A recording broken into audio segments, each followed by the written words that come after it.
how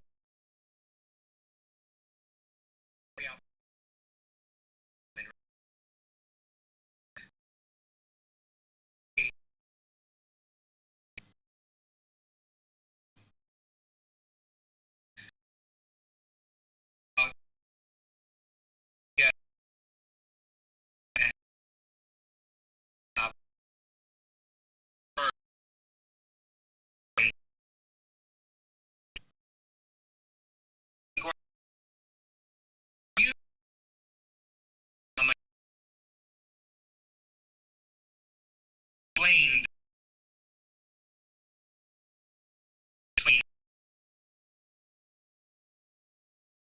states of violence.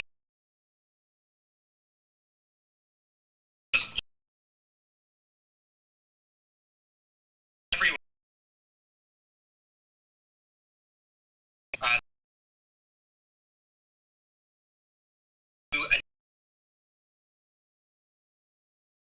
ran much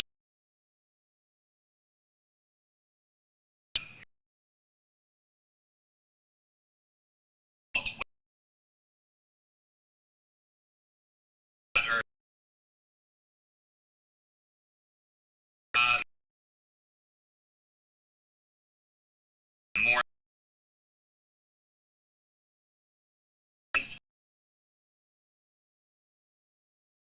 here is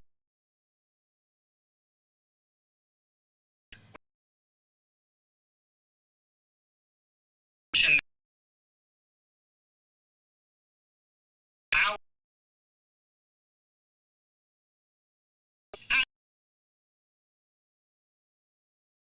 within our in-group. Now, of course, that psychological feature of our minds evolved for small group cooperation, but today it has been exacted for the era of nation states. So the nation state, comprising tens or hundreds of millions of people that no one person could ever possibly meet, come to understand or talk to, that becomes, for our own minds, the relevant in-group. Now, that can have some rather negative or effects that sort of violate our expectation of we're receiving information from the outside world. If we receive something that makes our in-group look bad, our national in-group look bad, we're more likely to question it, to interrogate it, to try to find something wrong in it so that we have a reason to reject it.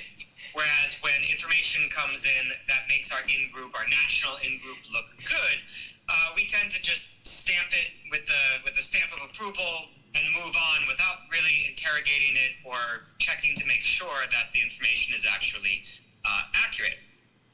So you can see how this operates when, from the very top level of government, when intelligence reports come in that an out-group is threatening, that sort of message is more likely to be accepted without the same kinds of strict scrutiny that you would expect for a message that would make the in-group seem negative in some way. For instance, a reminder about the failures of intelligence gathering during the war of aggression against Iraq starting in 2003. That sort of message, a reminder that U.S. intelligence produced a lot of mistaken beliefs among policymakers in the U.S., that kind of information is more likely to be interrogated strictly, trying to find anything that might be wrong about it, and also more likely to just be avoided because it makes people feel bad. It's something about the in-group, the nation, that makes us feel bad about ourselves. So intergroup bias, I think, is the key aspect of our evolved psychology that we have to understand and work around so that our thinking more closely approximates the rational ideal. Because right now, outside of our conscious awareness, our thinking is not living up to our ideals of rationality. Another important psychological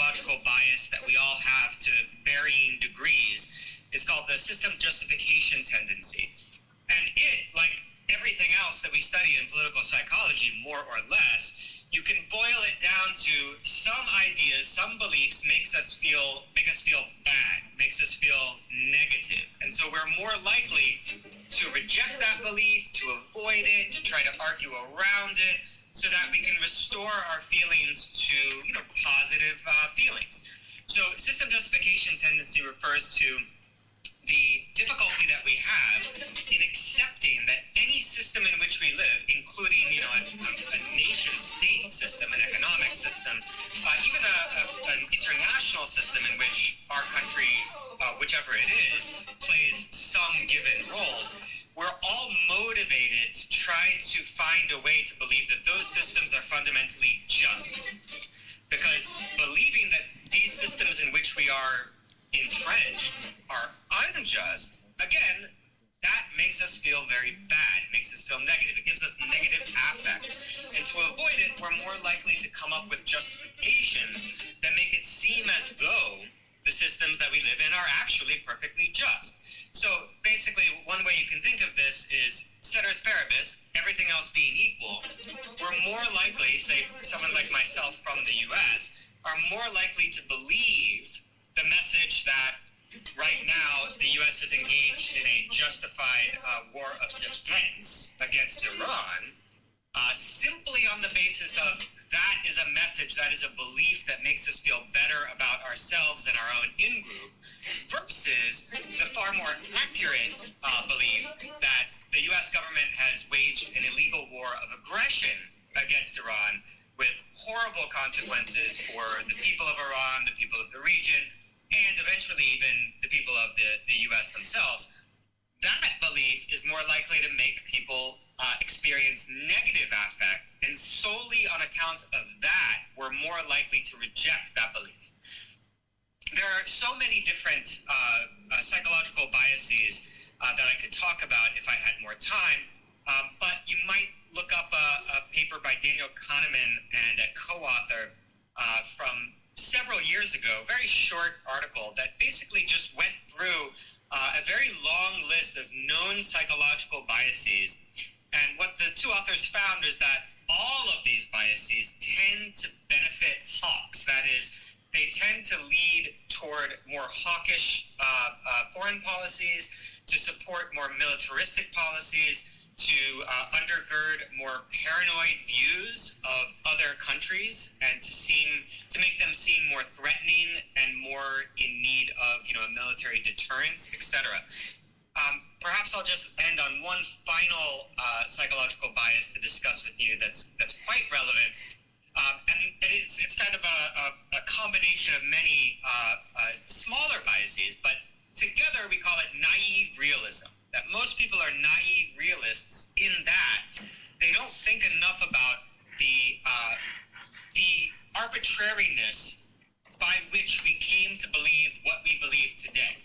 We're all dependent on the sources of information that we use to develop our worldviews, but it's very easy to lose sight of that and instead to kind of have a default position or default belief that we believe what is true. That our belief about how the world works is just the reality.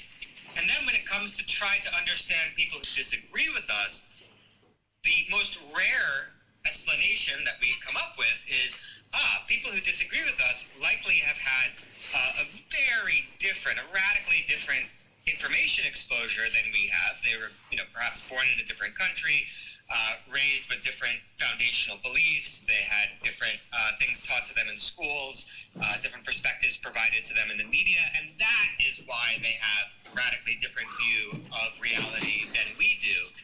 Instead of doing that, the naive realist typically will say, well, if someone disagrees with me, they must be stupid or evil, or in some way, self-interested. They're biased in some way, so they're failing to see the reality.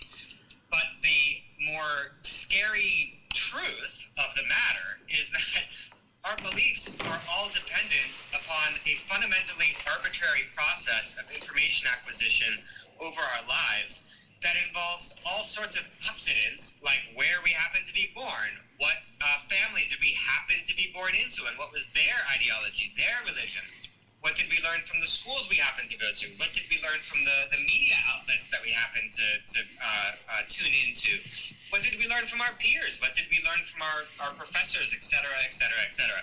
So it's very easy for this kind of radically incommensurate worldviews to develop. And then worse, naive realism makes the holders of these radically incommensurate worldviews see each other as just enemies that can't even be talked to because their difference in belief must be due to their malice or bias or self-interest, etc. Then, so all of these psychological biases, I think we can understand as demand-side biases. That is, in the human mind itself, these are biases that affect the way that we process information that we learn from the outside world. And when we're talking about political issues, of course, the primary means by which we get politically relevant information is through the news media. So the news media, of course, is the next place we should look to try to understand how we have arrived at the situation that we find ourselves in today with this very glaring hypocrisy on the part of the U.S. government, for starters. And so then we have to look at the supply side. That is the available or easily accessible supply of politically relevant information and how there may be biases in that supply. There was the great liberation psychologist, Ignacio Martin Baró, who spoke of what he called the social lie. That is a kind of conventional wisdom that's widespread throughout societies that is most widely spread by news media outlets. And this social lie, in his view, is always a belief about the world that is beneficial to those with predominant power in society, but which does not help the majority of people in society really understand the reality in which they live. Well, he was talking about El Salvador, his native El Salvador in the 1980s, but I think we can all recognize that variations of what he called the social lie exist all over the world. And in the U.S. today, a big part of the ability of the U.S. government to wage wars of aggression is a media system that does not provide the average American or the masses of people living in the U.S. with a diversity of perspectives and the evidence on which those diversity of perspectives are based, so as to allow them to make up their own minds and develop their kind of an autonomous public opinion without, undue influence. Instead, the U.S. media system acts as a form of undue influence. Although, of course, we've seen some radical changes in the U.S. Media ecosystem since the era of what is called now the legacy media. However, those changes, while certainly they have introduced a great deal of diversity of perspective into the U.S. media system, we're nowhere near the ideal of a perfectly free marketplace of ideas that so many people have written over the years is really the foundation of the U.S. system and really the foundation of all liberal democratic systems. The belief that, in the words of Judge Learned Hand, it is only through a multitude of tongues that we have any chance of discerning the truth about the world. Well, instead, we don't have that multitude of tongues. We still have what a group of political scientists who have been studying political participation over the decades call an unheavenly chorus that sings with a upper class accent. That is, the predominant views that are still found in the U.S. media system overall are views held by the most powerful and the wealthiest members of American society, despite the fact that we have the internet and social media, because now instead of having a media company owner, like someone who owns a newspaper or a TV station in the past, selecting the editors and from there influencing the people hired as journalists and then of course influencing their coverage, etc., We now have owners of social media companies which can change their algorithms to prioritize messages that are in keeping with the conventional wisdom or the administration's desired understanding of events, and deprioritize critical voices. So again, we're still quite far from a true free marketplace of ideas.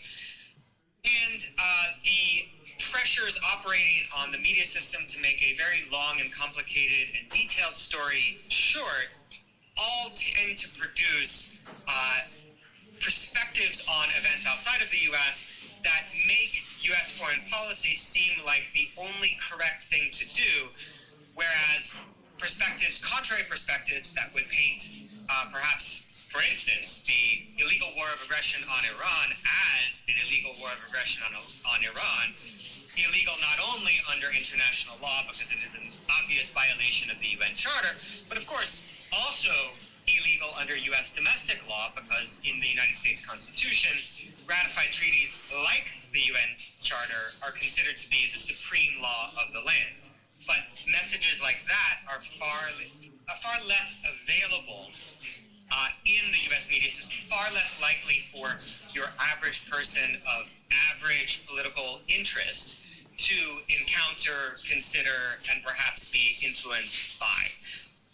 So I guess in conclusion, I would just say that there are probably other speakers who are focusing on the strategic considerations, the purported strategic considerations influencing the U.S. in its war on Iran. But I wanted to just add to that by focusing on some of the psychological aspects here. You have on the supply side a media ecosystem that overwhelmingly presents perspectives that are in accord with the administration's beliefs. And then on the demand side, you have a number of psychological biases that make people more likely to support narratives that make their in-group, their nation look good, their government look good, system justification that tends to make people want.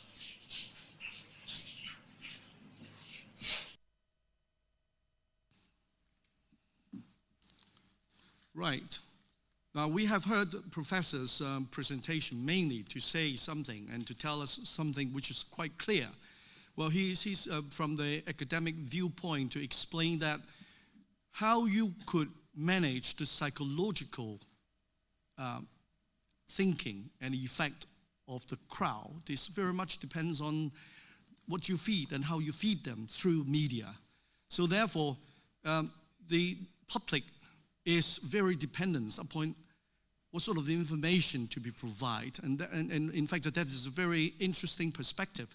And in fact, from all we know, as I have just opened in my opening remark, that we learned it from the news. And the news had said that, the U.S. had bombed the Iran. Now, how people suffer there, whether or not, that sort of the degree of the report is, how authentic it is, it really depends on how you pitch the news and the news to be released. So that is a very interesting perspective again. Now, from having said all that, and thank you for the presentation, which is very enlightening and in fact, eye-opening for us to think of today's, the media management and how influential it is to us in the modern world. Now, if I may just reshuffle the arrangement of the speaker a little bit, because we have 3 videos presentation. In order to retain the attention of the audience here, I would like to invite Honorable Dominic Lee to let us share his view about the expansionism and also the militarism in light of the modern nowadays development internationally. Now, if I may just pass the mic to you. Thank you, Dominic. Thank you so much. It's my greatest honor to be able to present in this forum. And today we're talking about age of militarism and expansionism. A lot of people talk about what the threat the humanity is facing, the greatest threat to humanity right now we're facing. In my view, it's not terrorism. It's not instability. is not the nations that Western powers love to condemn. I think the greatest threat to human rights right now is militarism. The doctrine of peace can be delivered at the barrel of a gun, that sovereignty can be overridden by a superior firepower, and that lives of some people are worth more than the lives of others simply because where they were born. These are the lies that shape our world order. So today, I think our panel speaker is going to challenge this. When did liberation become the word painted on the side of a cruise missile? How did democracy become banner under which sovereign nations are dismantled? And how did freedom become justification for occupations that last not months, not years, but generations? Well, let's look at the facts right now. Let's not look at the slogans, not just the facts. The United States today maintains over 750 military installations in more than 80 countries. Its defense spending dwarfed that of the next 10 nations combined, with Congress pushing for over $1 trillion in military expenditure. This is the country that tells the world it is a force for peace while operating history's largest war machine. And what has the colossal expenditure delivered? Well, first of all, it delivered 20 years of war in Afghanistan, a nation left in ruins. It delivered the destruction of Libya, once Africa's highest standard of living, now a land of chaos. It delivered Iraq, a war built on lies that cost over 1 million lives, for which not a single leader has faced justice so far. And today, at this very moment, it is delivering something far worse. The current US-Israeli war on Iran has spread across at least a dozen countries. The world's major oil artery has been blocked, and it killed more than 2,300 people in the region. Let us remember how this started. Iran and US held indirect nuclear negotiation in February, which saw substantial progress. According to the foreign minister of Oman, who served as the mediator of the talks, just before the strikes began on 27 February, Oman's foreign minister said a breakthrough has been reached and that Iran had agreed to both never stockpile enriched uranium and to full verification by the IAEA. He said peace was within reach. And yet just one day later, the surprise US-Israeli attack on 28th of February assassinated Khamenei and killed other Iranian officials and civilians, and have since damaged military bases, government facilities, schools, hospitals, and cultural heritage sites. So when peace was within reach, the US chose war. And what has this war delivered to the Iranian people? At least 1,444 people have been killed and 18,551 injured by the US-Israeli attacks on Iran since then.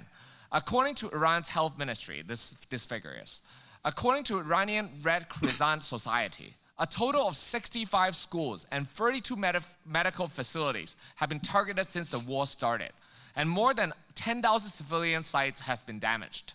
And the most horrifying moment of this war is that an unlawful US strike on a school in Minna, Iran killed 168 people, including over 100 children.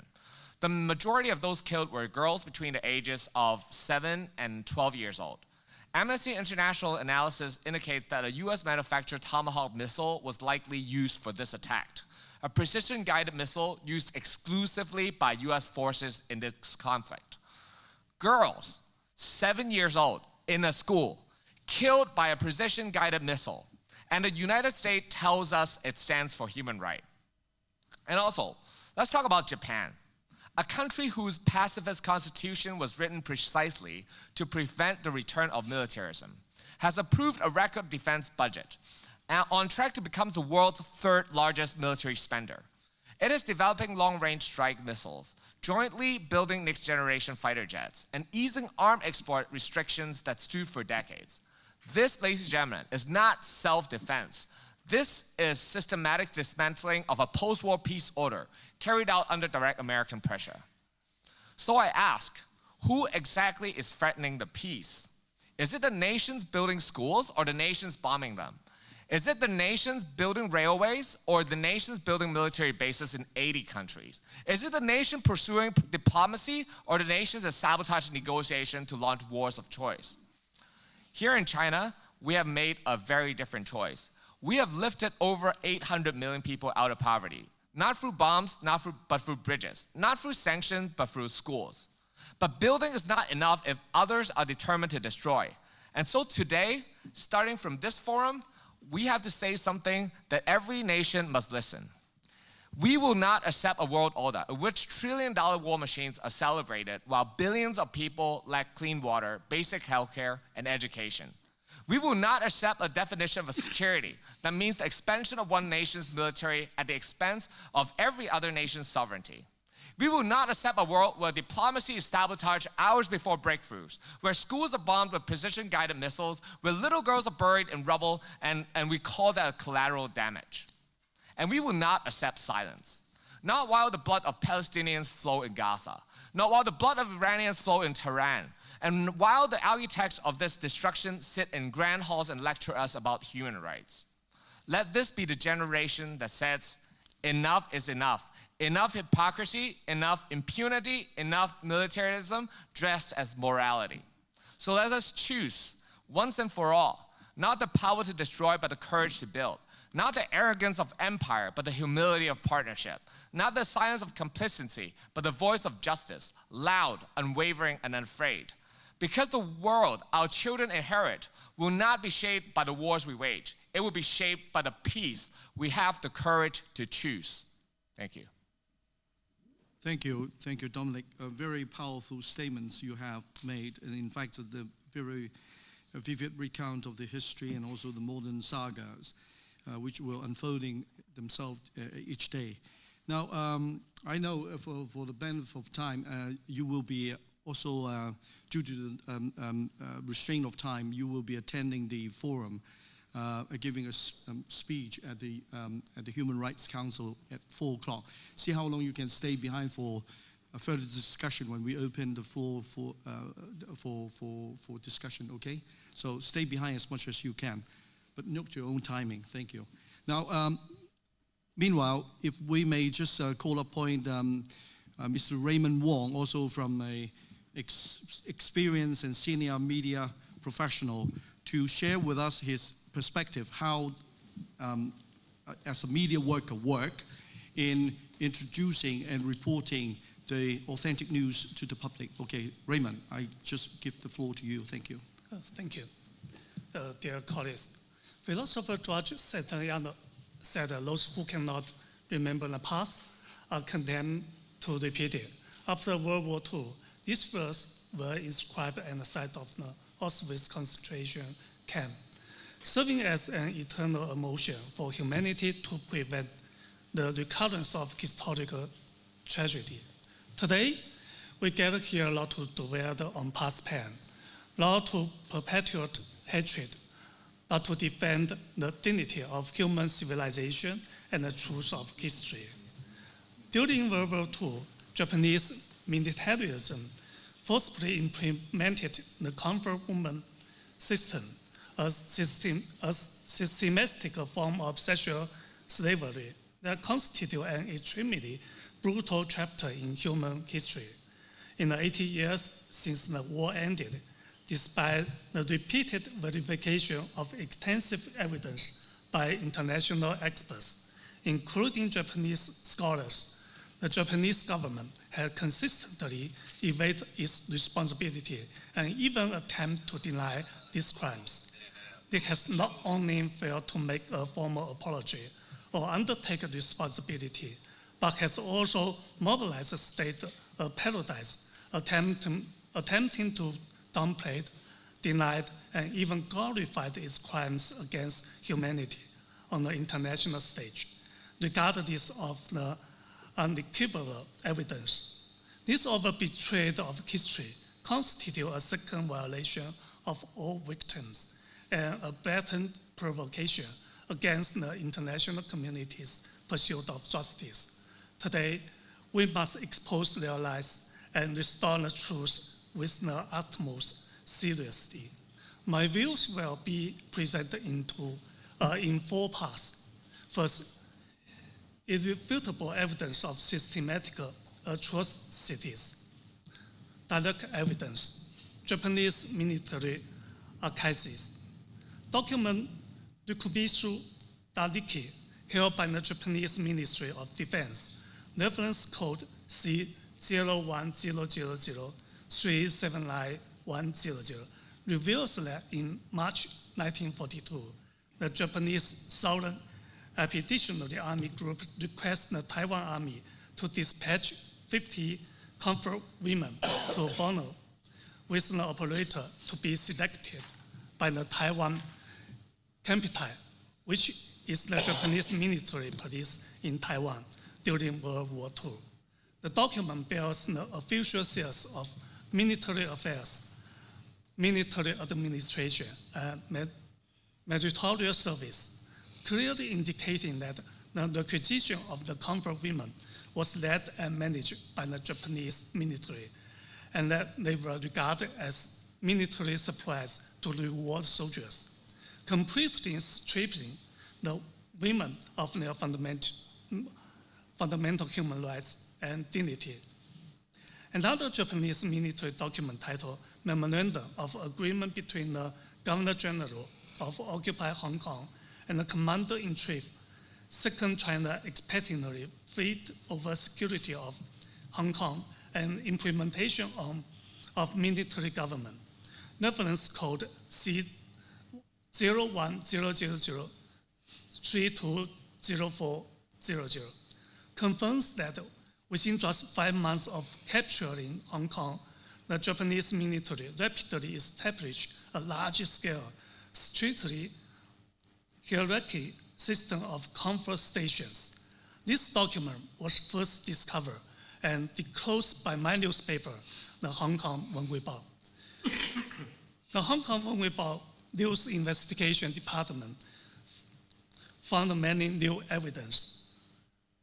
So further Japanese military documents, such as the monthly wartime report and the regulation for the use of level comfort station by the 12th Space Force headquarters, show that comfort station were divided into 5 grades: crane, turtle, pine, bamboo, and palm, with access rights determined by military rank, cash payment prohibited, and epidemic prevention and hygiene matters fully controlled by the military. This completely contradicts the Japanese right wing's claim of private voluntary action. Collaboration by academic research. Professor Xu Ziyang of Shanghai Normal University, after 30 years of research, estimated that between 360,000 and 410,000 women were subject to sexual slavery by the Japanese military during World War II, of whom approximately 200,000 were Chinese. Through rigorous evidentiary screening, more than 2,200 comfort stations has been confirmed in the Chinese mainland alone, but a large number of suspected sites remained unrecorded due to incomplete trends of evidence. By utilizing aerial photograph, historical archive, telephone directory, and other historical materials, Professor Quan Ziman of Hong Kong Baptist University and his team have confirmed that specific location of 4-level comfort station in Hong Kong during the Japanese occupation, as well as numerous Japanese military clubs and assembly halls with a high suspicion of having been used for sexual enslavement. Confirmation by members of witness. Dr. Li Sufeng, former superintendent of the Hong Kong Sanatorium and Hospital, recorded in his memoir that after the Japanese occupation of Hong Kong, the chief medical official of the Japanese Army, Colonel Izuchi, urgently sought advice on how to recruit 500 prostitutes, but the actual scale for exceeded their number, ultimately reaching the thousands. He personally witnessed that the Zhonghua Hotel in Wanchai, housing about 200 comfort women, exclusively for Japanese soldiers, while places like Sichusen serve as a high-class facility for senior officials. Japanese war criminal Shigeru Harako, who served as deputy governor of occupied Hong Kong, also admit that Japanese military designated an 800-meter street in one tribe, where about 500 military brochures were established. On January 7, 1942, Hong Kong journalist Sa Kung Liang wrote in his Hong Kong occupation diary that poster advertising Japanese military comfort station appeared on the street recruiting military prostitutes with the words, "Limit stock, a price shown." This indicated that within less than 2 weeks of occupying Hong Kong, the Japanese military had at least completed part of the setup of the comfort stations. These accounts collaborating one another clearly reveal that the comfort station system was not a temporary or isolated phenomenon, but a cross-regional, transnational, and institutionalized crime of sexual slavery organized, implemented, and strictly managed by Japanese militarism through state power. Second, the victim's blood and tears and the denial of secondary harm. Pen Zhu-ying, an elderly woman from Yueyang City in central China's Hunan province, was abducted into a comfort station at the age of 15, subject to violent abuse, and still bears the physical scars. Her sister was stabbed in the abandonment by Japanese soldiers and nearly died for resisting. The appearance of this survivor, corroborated by archival records, silently testified to that brutal history. Today, only 7 registered survivors of the comfort women system remain in China. Their life testimonies are indelible evidence for human civilization. In 1993, Japan's Chief Cabinet Secretary acknowledged the existence of co-organ and deception in his corner statement. In recent years, however, the official website of the Japanese Ministry of Foreign Affairs have blatantly denied the facts of forcible recruitment and sexual slavery. Right-wing groups have gone so far as to obstruct the inclusion of comfort women. Historical materials in UNESCO's Memory of the World Register, forcing the international organization into a technical compromise. This organized denial and suppression constitute a second injury to the victim, betray the very purpose of international institutions, and undermine the international community's pursuit of historical justice. Third, characterized under international law. Under existing international law, the legal characterization of the comfort women system is unequivocal. Article 1 of the 1926 Slavery Convention defines slavery as the status of condition of a person over whom any or all of the powers attaching to the right of the ownership are exercised. The comfort women system fully conforms to this definition. Common Article 3 of the 1949 Geneva Convention prohibit outrage upon the personal dignity, in particular, humiliating and degrading treatment, and forced labor for civilians. The comfort women system clearly violating this article.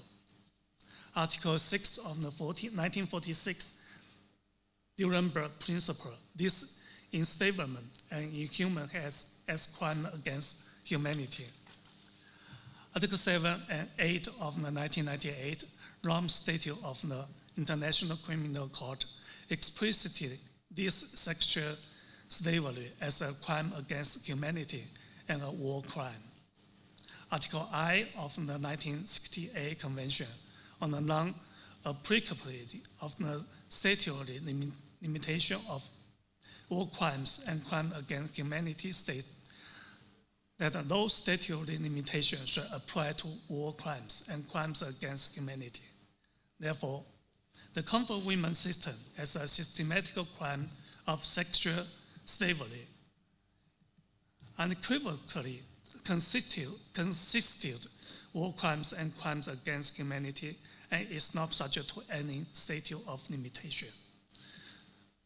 So I'll appeal. The comfort women system represents one of the darkest chapters in the history of women worldwide.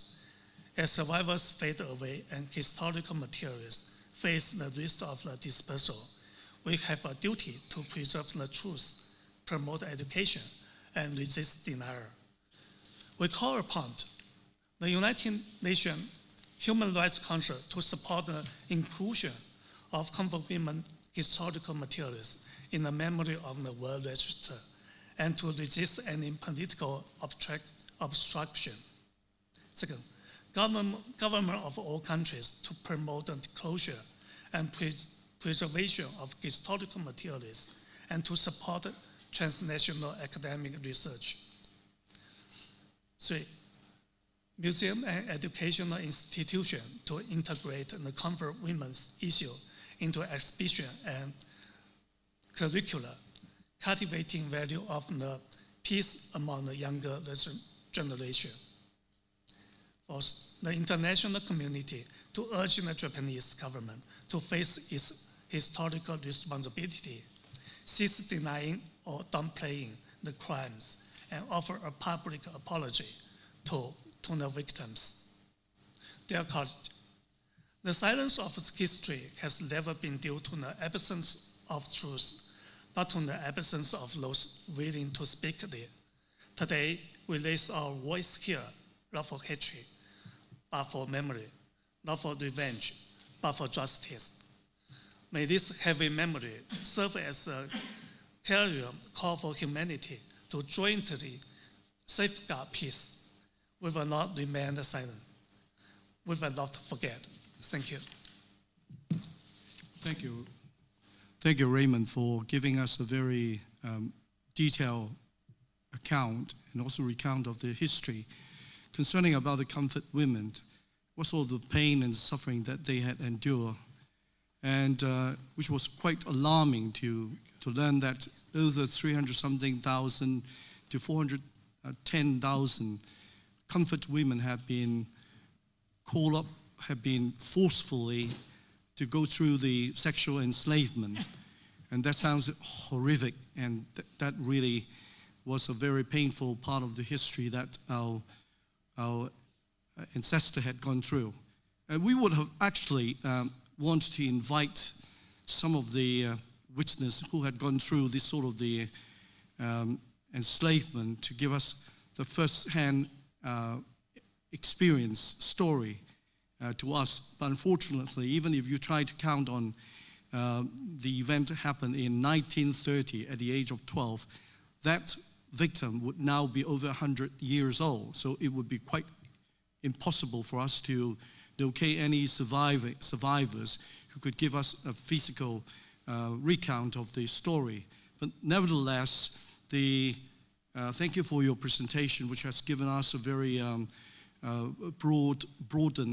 which has actually broadened our view and bring back, although a painful memory, still we cannot forget and we cannot condone.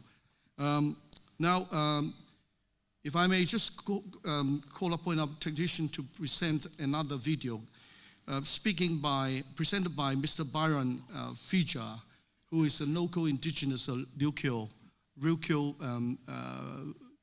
residents. And his presentation will be on the personal experience of Ryukyu people, what sort of the political unfair and unjust experience that they had gone through. If I may just call a point for the release of the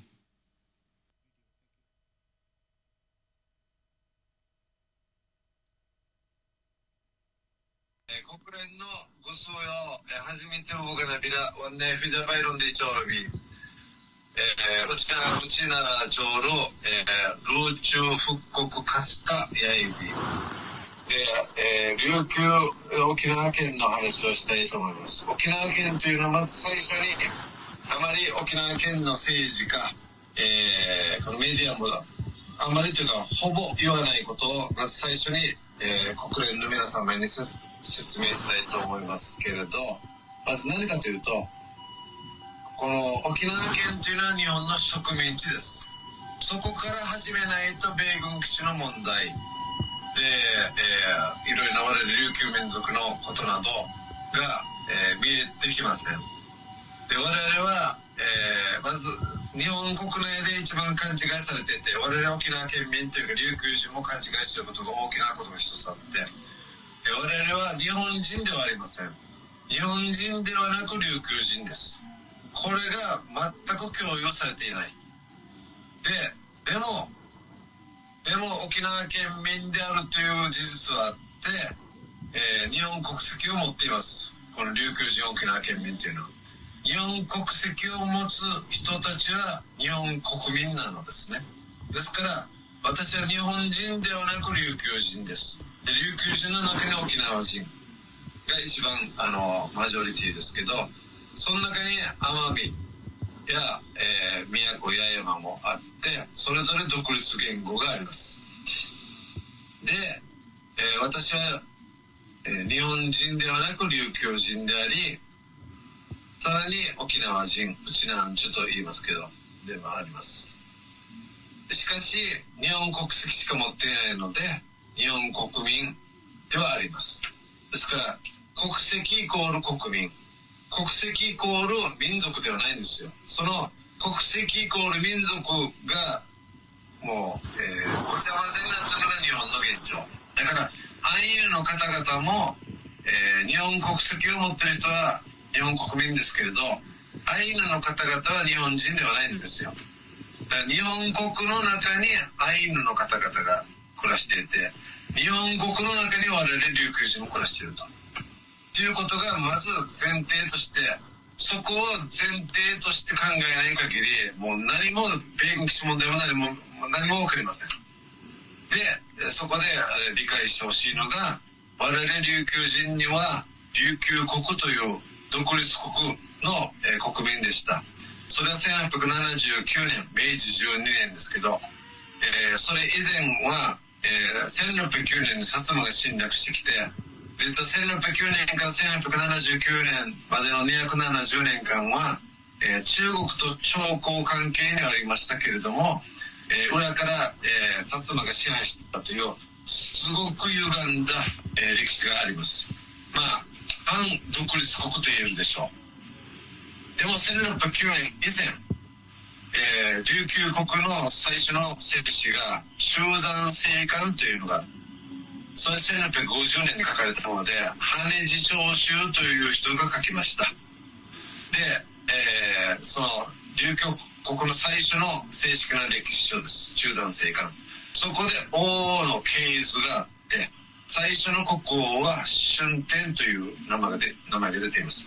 この春天という国王は、が即位したのは1187、1187年です。つまり琉球国の最初の歴史書に春天王が1187年に即位したと。そこから1609年薩摩侵略されるまでの間、その間が本当の独立国で、1187年からさらに、何百年後かに1387年に、明が、朝貢国にとして、琉球にこの使者を、よこして、朝貢関係を結ばないかと言われて、我々は朝貢関係を結びました。その時殺到王です。で、1609年まで本当に独立国として中国と良い明と清ですけどね、と良い関係を結んでいきました。でも1609年からは薩摩が裏から支配している。で、薩摩はなぜで支配して、全て琉球国を薩摩のものにはしませんでした。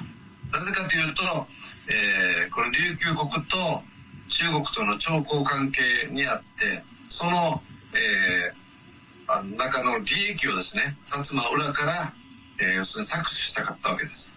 でも薩摩が直接支配していることが中国側にバレたら、中国は朝貢関係を、断絶これやめてしまうので、薩摩はそれでは、利益が搾取できない。なので琉球国を表向きは独立国のまま維持させたのです。っていう、そういう歪んだ歴史がありますけどね。とにかく692年間この薩摩この春天王から1179年までは692年間我々は独立国でした。でその以降沖縄県1179年に置かれて、で66年間日本が直接支配して、で66年後1945年に、日本は連合国に戦争で負けて、でその後アメリカが入ってきて、1945年から1972年まで27年間今度は米軍が、直接この琉球諸島を、統治支配しました。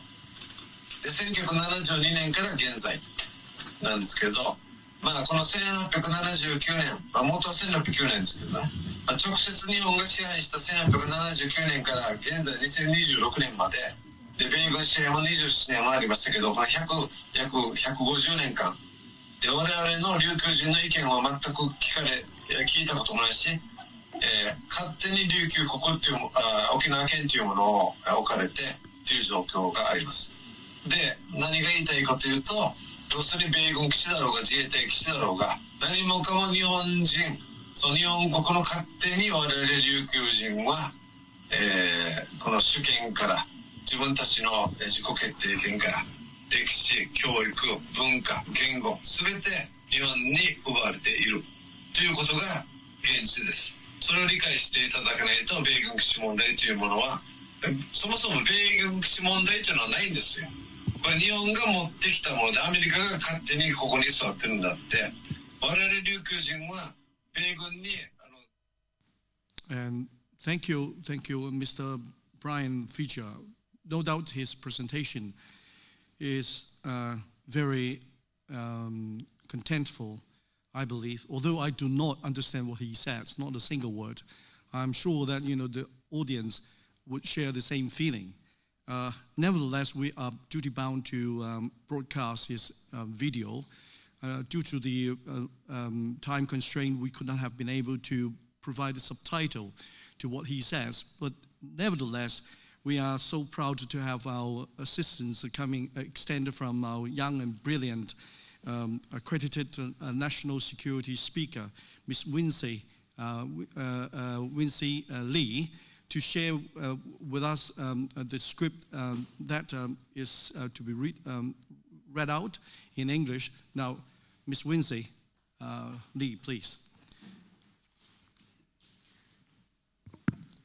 Statement by Byron Fija at the United Nations. Distinguished members of the United Nations, it is a pleasure to meet you for the first time.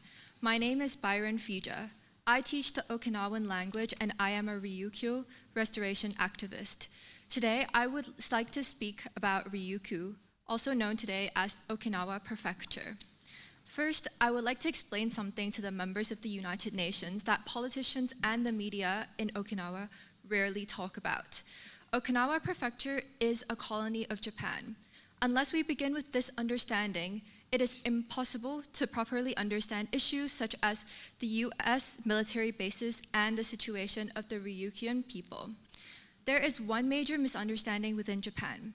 It is something that many people in Japan misunderstand, and even many Okinawan residents and Ryukyuan people themselves misunderstand it. We are not Japanese. We are Ryukyuan people. However, this understanding is not widely shared.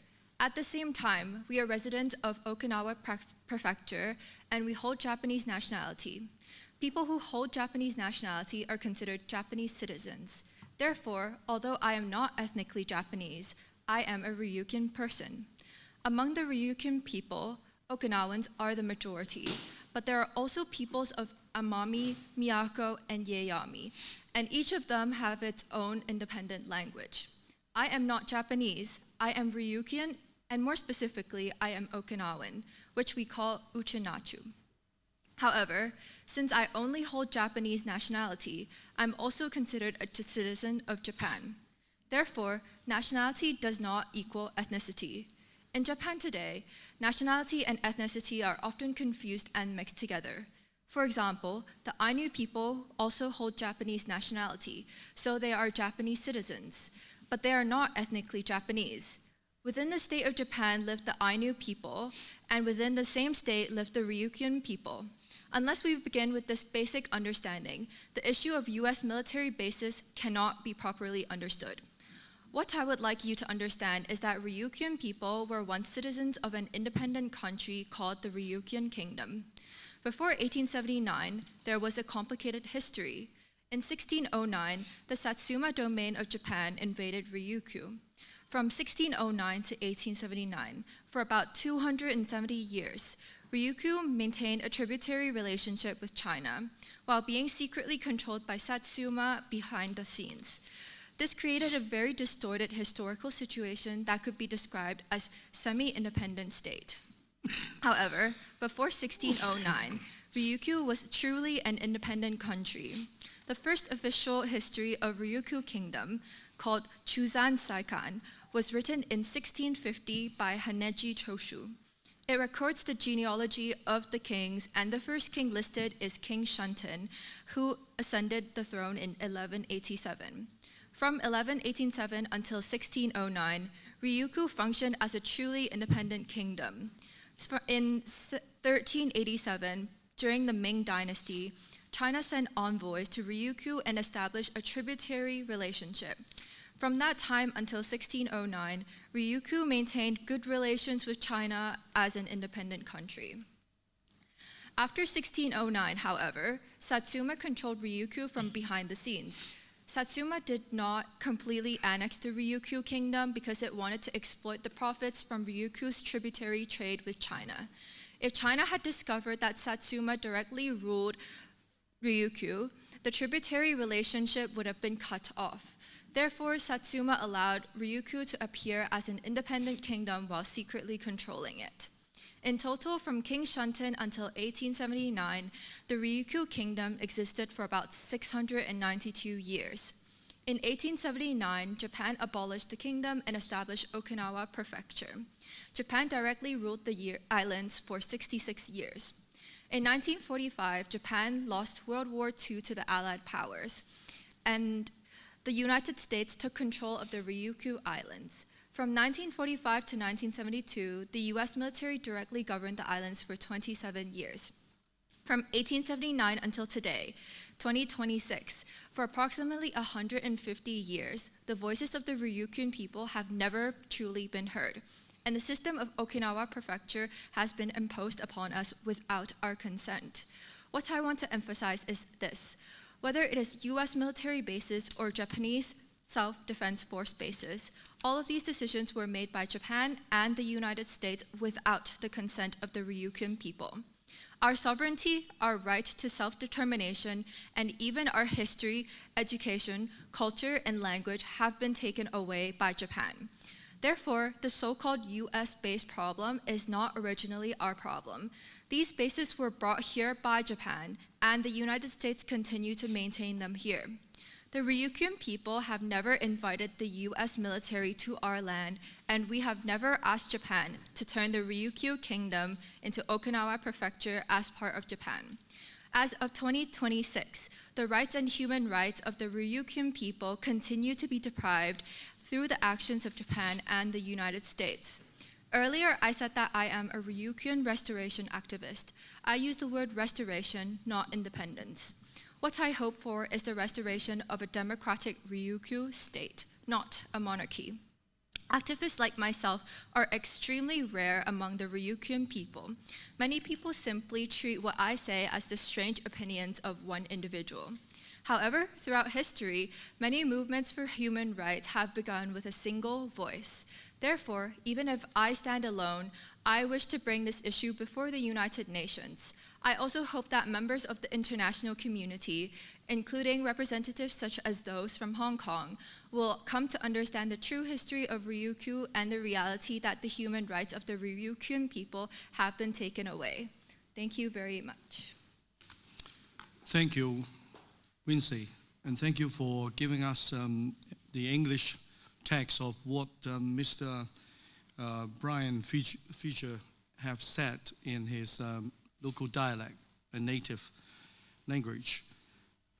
Surprisingly, I also make the confession myself, had it not because of the English translation, I would not have been able to understand what Wincy has just presented during 1887 up to 1609. Ryucho Island has been a truly independent kingdom, and also the voice of Mr. Byron Fija is now heard clearly and loudly, and they have their own thinking, and they would like to have the sovereignty that they used to enjoy. We marked it here, and then in fact that's very educational indeed. Now, if I may just go back to the comfort women issue again, Miss Pansy Ho has already recorded a short video to recount Hong Kong's trauma under the Japanese occupation, 1941 up to 1945, highlighting the sexual violence and also the forced displacements and enduring scars inflicted upon the elder generation. If I may just call upon the video to be shown now. Distinguished guests, dear friends, hello everyone. The world has slowly recovered from the devastation of World War II. Even though I was born after the war, I grew up listening to the elders in my family recounting the profound horrors of that time. My own father was forced to separate from his family during the dark 3 years and 8 months of the Japanese occupation of Hong Kong. These disturbing facts and stories of the war victims are the devastating accounts of millions of shattered lives. The scars of war take generations to wash away, while the United Nations and the forces of globalization have fostered immense progress over the past 8 decades. Today, we witness a deeply concerning regression. Unilateralism and armed conflicts are reappearing across the globe. We see millions of people displaced. Most of them are women and children. We see the social fabric of communities torn apart, inflicting a profound and destructive impact on the foundation of healthy families. This brings us to the core of today's IPLSA conference. Law and justice are not just abstract concepts. They are the shields that must protect the vulnerable. Yet in times of conflict, women often bear the deepest and most suppressed pain. When the guns finally fall silent, this specific suffering of women is too often swept under the rug in the name of moving forward. To build an indestructible defense for international security and women's rights, we must confront history with unflinching honesty. The comfort woman system implemented by the Japanese military during World War II is a heartbreakingly dark chapter. This was not a random byproduct of war. It was a calculated, institutionalized system of abuse. In Hong Kong and across Asia, countless innocent women were brutally torn from their families and forced into military sexual slavery. They endured extreme violence, the complete deprivation of their bodily autonomy, and the theft of their futures. They were treated not as human beings, but as mere commodities in a theater of cruelty. For decades, survivors swallowed their trauma in silence, shouldering an unjust sense of shame that was deliberately enforced by their captors, which would turn into a lifelong psychological illness. It wasn't until the 1990s that a few brave souls finally broke that silence, showing unimaginable courage to demand the truth. Tragically, most have now passed away without ever receiving a formal apology or the justice they do rightfully deserved. Yet, we must understand that unhealed historical trauma does not simply vanish when the survivors are gone. It mutates into intergenerational trauma. When history is ignored, or worse, distorted by unsettling revisionist narratives, it inflicts secondary trauma on the descendants and the community.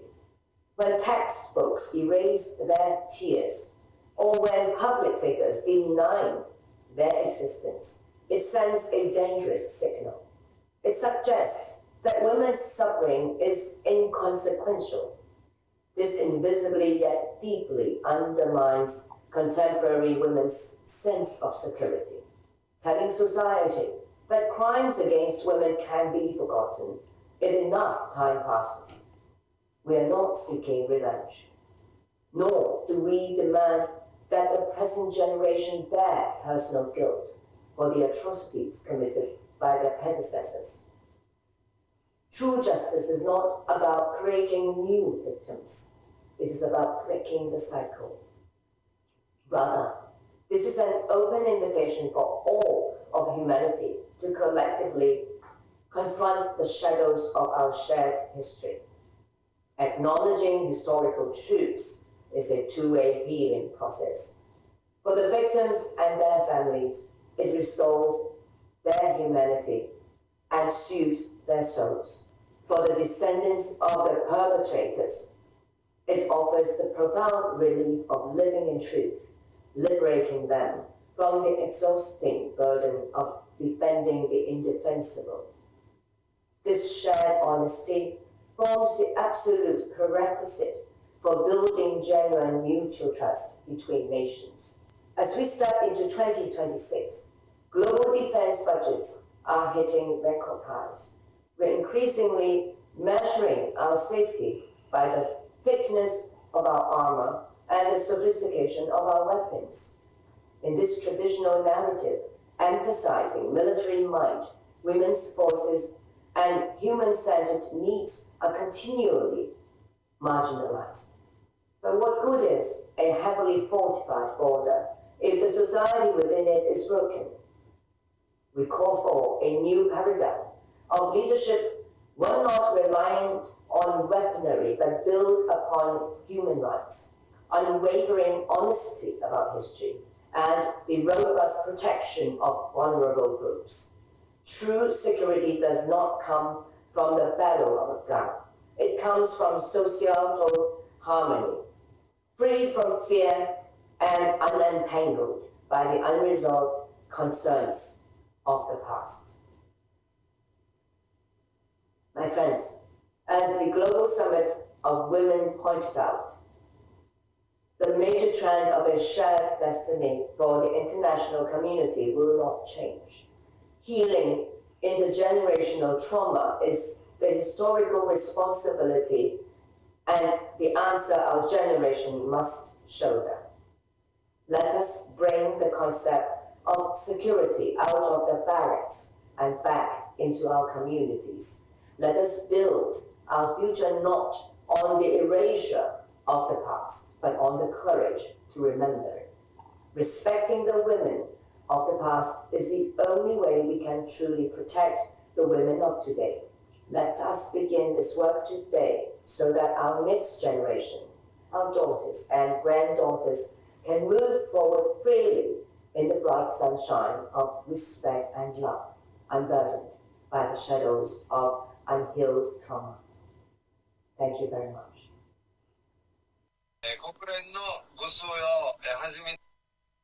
Thank you. Thank you, Ms. Pansy Ho, for giving us a short speech on about the comfort women. Now, if I may just turn to the last but not the least guest, sitting on my right, Mr. Kenwick Yam, who is a practicing barrister in Hong Kong, formerly worked in the civil service, and subsequently joined the private practice. And he especially expressed interest in area of this part of the history concerning about the militarism and expansionism. If I may just invite Mr. Yam to give us his presentation. Thank you. Thank you, Mr. Ho.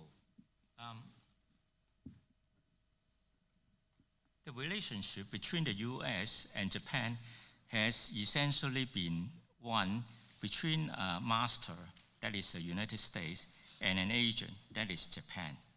Particularly, Japan has been acting as an agent for the US expansionism to undermine China. Historically, modern relations between Japan and China can be broadly divided into the following three phases. Phase one is from 1894 to 1931. After more than 2 decades of development following the Meiji Reformation, Japan defeated the Qing Dynasty China in 1894 and emerged as the rising Asian power. The Meiji Reformation itself was actually triggered by the arrival of American black ships, which shattered Japan's policy of national isolation. But the question is, why did the US, a country rich in resources and minerals, came to seek the opening of a small island nation market like Japan? Japan has no resources at the moment, and where the people could barely feed themselves. The answer is, of course, is not that simple. The real reason was that the then old world was dominated by the European powers, including England, Germany, and France, whereas as the United States, as the representative of the New World, needed an agent in Asia. Japan was struggling to break free from the shackles of its ancient history at the moment, which perfectly fit this requirement. Consequently, the US did nothing to stop Japan's westernization at the time. So in 1894, when Japan defeated Qing China and extracted massive territorial concessions, the US did not intervene or raise any objections. In 1900, when the Eight Nations Alliance invaded Peiping because of the Boxer Rebellion, the US only sent a few hundred soldiers, while Japan deployed the largest army force among the Eight Nations. Had the United States not provided tacit endorsement, Japan could not have acted so vigorously. In 1904, acting as America's vanguard, Japan went to war with another ancient Greek power, Russia, and defeated Russia, and seized all of Russia's interests in Northeast China. In 1914, Japan fought against another European power, Germany, and occupied Qingdao of China. As a result of this, most of the world's dominating powers' interests in China were seized by Japan. Phase two, from 1931 to 1945. After the success of the Northern Expedition, China was reunified in 1928, a development that was clearly not to the liking of the United States and Japan. Japan struck again and launched the September 18 incident to occupy all of Northeast China. Following the July 7th incident, full-scale war broke out between China and Japan. During the war, China requested the US to cut off Japan's oil supply, which could have forced Japan to cease hostilities, but the US refused. But you might also wonder, if Japan was acting as an agent for US interests, why did it launch a surprise attack on Pearl Harbor? The answer is actually quite straightforward. This wolf horn raised by the US sometimes turned to its master. However, even after Japan's unconditional surrender in 1945, following the full-scale war between the US and Japan, the US did not impose death penalty to this viewpoint, which have been loyally devoted for the majority of the time. The US only amended the Japanese constitution and supported Japan's continued growth. Phase 3, from 1945 to the present. After Second World War, the Korean War broke out and Japan became a logistical base for the US, leading to explosive economic growth. However, Japan did not always enjoy the full trust of the US, as evidenced by the 1985 Plaza Accord. The US forced the yen to appreciate sharply to prevent Japan from threatening its status as the world's leading economic power. Politically, however, Japan has been far more loyal to its master.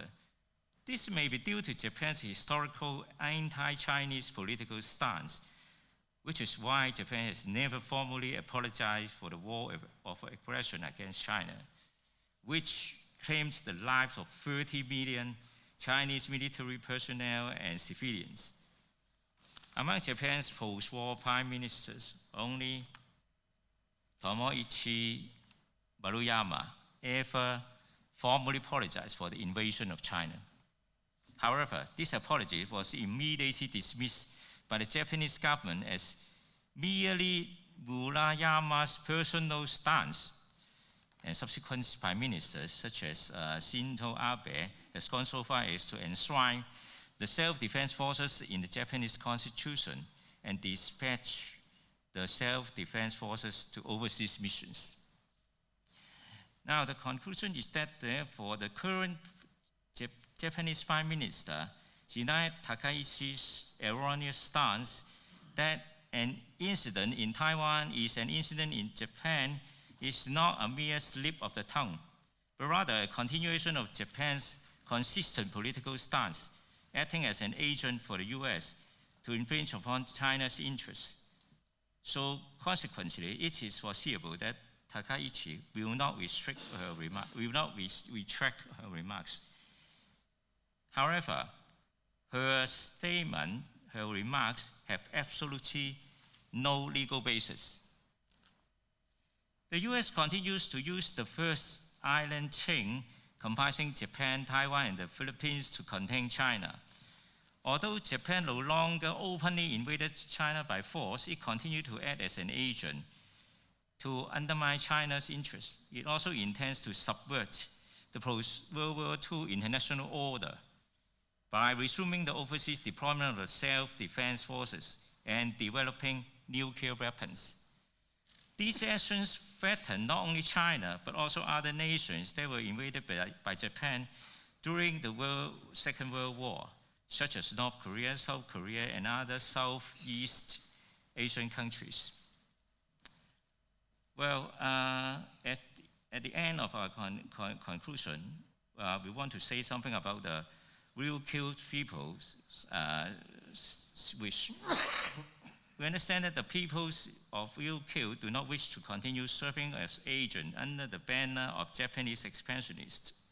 They deserve the support of all white trust people around the world to call for their autonomy and recognition of their historical rights. Thank you.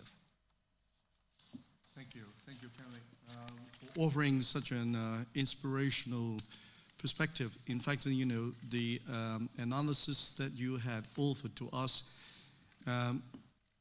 can scarcely be seen in any proper historical text. And thank you for your contribution. Although, I have to say that, there's a caveat. Things, mentioned in your presentation is I think is open for examination. Yes. It's a food for thought over for the general audience for sharing, and also to read into some events which have been reported and taught in history book. That is another perspective. That is another way of thinking to provoke critical thinking. But still, things have to be researched on to look for the truth and authenticity. Thank you very much. And in fact, I thank you for the great contribution. If I may just open the floor briefly, because for this, in the interest of time, we are just overrunning the program for about 10 minutes now. See if there is any question raised by, only one question, okay? I'm just reminded by the MC behind or the director behind. Okay, one question. State your name and then read your question out, please. Okay, thank you, Mr. Ho. My name is Po Wan Chang. I have a question for the panel here, which is as follows.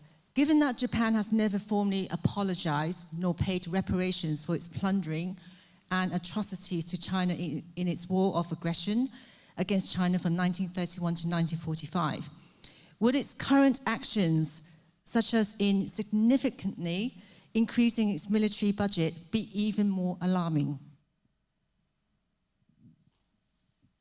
Right.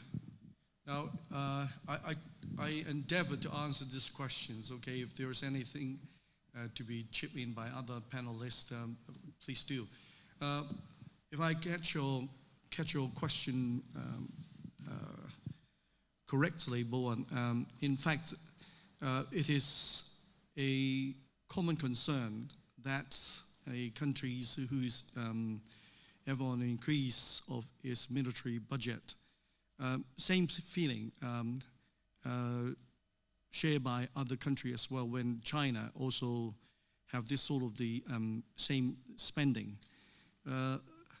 Now, when we look into the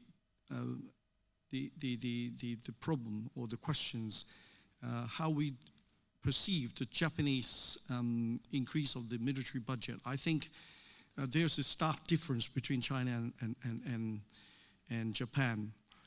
China has been the underdog, for the last 200 years, and we had no aggression towards other neighbor country. And if you just understand it from Wincy, who has just read out the English text of Mr. Fija, Ryuchu has been our laboring country.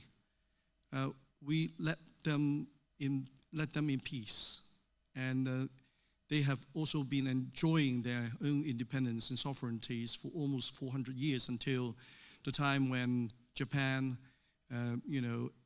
exerts the influence over them. Now, judging from the record, China has been keeping towards themselves to resolve the problem by themselves internally, rather than reaching out into other territories with a view to seek and to take minerals and resources from other countries. So therefore, this is quite clear in history.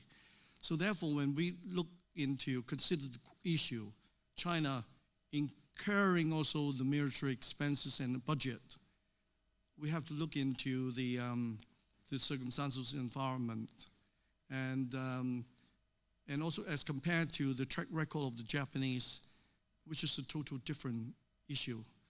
And as I've just also pointed out in my opening, in 1967, the former Prime Minister announced that there was 3 principles, namely, without introducing nuclear arm, without not to make or manufacture nuclear arm, not to retain or possess any nuclear arm or weapons.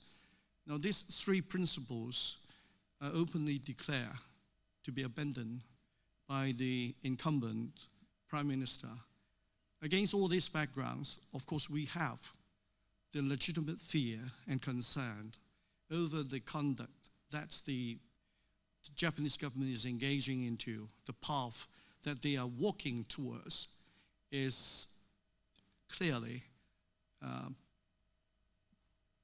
fortifying the territorial expansionism and also the militarism. That's how I feel it. And in fact, exactly this is the purpose why we arranged the discussion today. It's not to provoke, it's to explain the situation and arouse public interest and attention to look into the the issues in the proper context, and also free from any so-called the adverse influence which may be exerted by somewhat media control. And that's, while we are approaching with this sort of the question, we approach it with the objectivity and fair mind, fair view, but also look into the history with an approach with it, approach it with the critical thinking as well, and to find out the truth as much as we could. And also in that context, we will not forget the pain and suffering that our former and the previous generations has endured, especially the comfort women. It is a hard fact that over 410,000 women have been captured, caught, to go through the sexual enslavement. And this is the fact that cannot be removed and cannot be undone. And this is how I answer your questions. Stanley, do you have any view to offer? With respect to the question? Yes. It was just briefly, definitely a build-up of military. I would just be concerned about what is the intent, and then with them trying to amend Article 9, I mean, there's just certainly seems like there's a movement to be, utilized at some point. Yes. Or attempted. So this is the questions we try to address to, hoping that we have satisfied your curiosity. Now, finally, ladies and gentlemen, as a matter of fact, what we discussed here today, and also the scripts, I promise, the full length of the video clips will be uploaded into the website of Iplsa for the sake of, and also benefit of those who have touched on and listened to our discussion and would like to examine in greater detail and length. So therefore, we will just upload all the informations and the text and the speech today, okay, before we catch our flight back home. I apologize for the hiccup which happened during the session. Nevertheless, it was not really that serious. We overcome it in time. Now, coming to the end, of course, the challenges before us in light of the expansionism and also the militarism are formidable.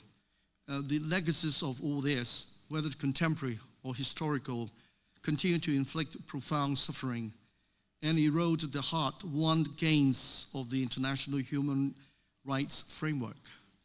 The examples laid bare today from Venezuela, Iran to Okinawa, and the unresolved trauma of the comfort women illustrate a pattern of impunity and a disregard for human dignity that threatens global peace and security. Iplsa stands resolute. We demand rigorous international accountability for violations of human rights and international law. We call upon all to prioritize the safeguarding of collective human dignity above the narrow political interests. Let our deliberation today be marked by clarity, courage, and unwavering commitment to this essential goal. Now, there's a joint statement. I would like to publish it at the end of these discussions. If I may just read it out for everybody. To all nations, abiding by the Charter of the United Nations and upholding the Universal Declaration of Human Rights, complying with the International Covenant on Civil and Political Rights and International Covenant on Economic, Social, and Cultural Rights, it is not allowed to occupy the territory of other countries by illegal or military means.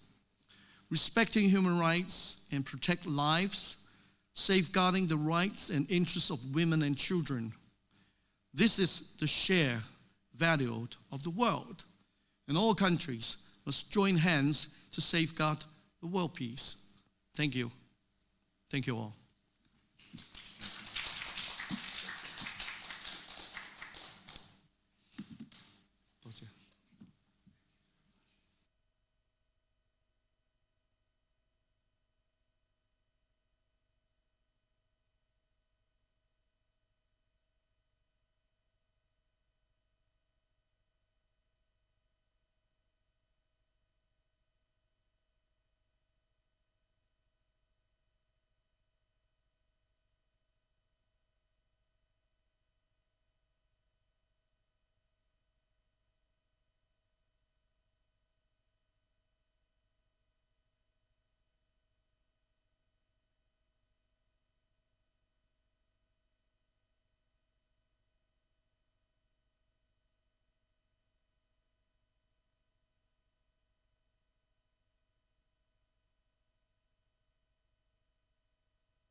you.